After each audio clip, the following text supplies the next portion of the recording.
afka carabiga ayay ku hadli yaqaanaan qur'aanka ayay ka soo deliishanayaan qaybo ka mid ah sidee ayay u shaqaysaa barobagandada Israa'iil si ay baraha bulshada uga kasbato dadyowga carabta waa laga maarmaan inaad taqaano qofkan Afiqaay Adraci waa afayeenka militariga Israa'iil ma ahan askari caadi ah balse waa wariye xirfadle ah oo asal ahaan Siiriya ka soo jeeda waxa uu yaqaanaa afka carabiga waxa uu ku dheereeyaa hal-abuurka dicaayadaha Israa'iil ninkani waxaa taageerta hay'adda sirdoonka militariga Israa'iil ee loo yaqaano Amaan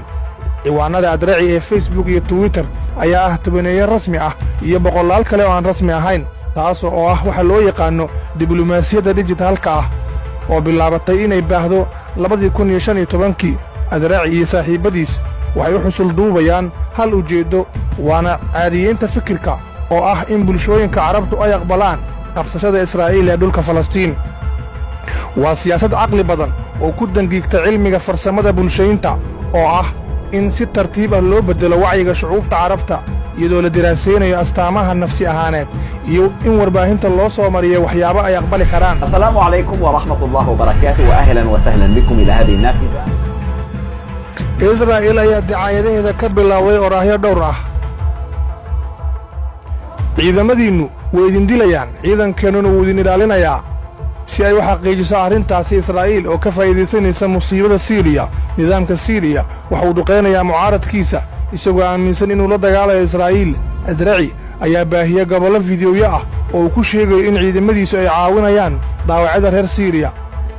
cadawiyadeennu waa saaxiibo Israa'iil oo ka faa'iidaysatay markii waddamada Masar Sacuudiga Imaaraadka iyo Bahrayn ay ururada Xamaas iyo Ikhwaan Muslimiinta ku dareen kooxaha argagixisada ah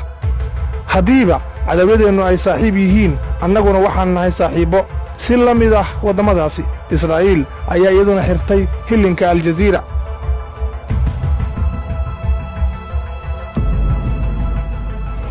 innagu waxaan nahay nabadnaadiyayaal Israa'iil iyadoo duulaanno ku qaadaysa marinka Gaza oo Falastiiniyiinta u dilaysa si maalinle lamood ah Adraci waxa uu ka hadlayaa waxa uu ugu magac daray dembiyada Falastiiniyiinta ee ka dhanka ah kuwa nabadda la raba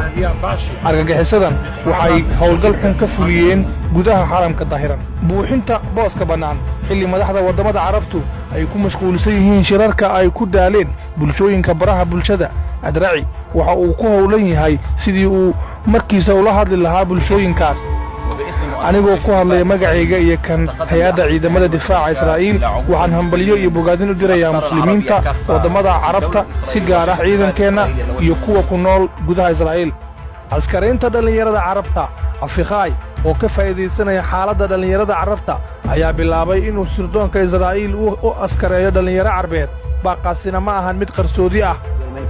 in badan oo idin ka mid ah waxay leeyihiin karti ay ugu biiri karaan hay'adda sirdoonka Israa'iil oo gobolka ama dunida ugu fiican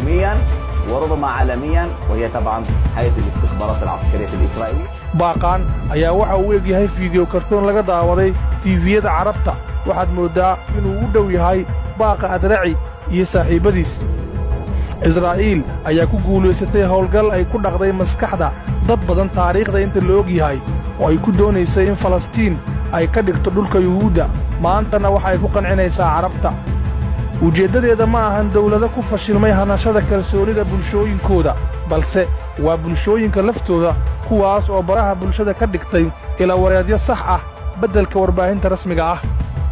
Israa'iil ma ku guulaysan kartaa hanashada bulshooyinka carabta mise aftahannimada Adraci ayaa ka liidata qarinta xaqiiqooyinka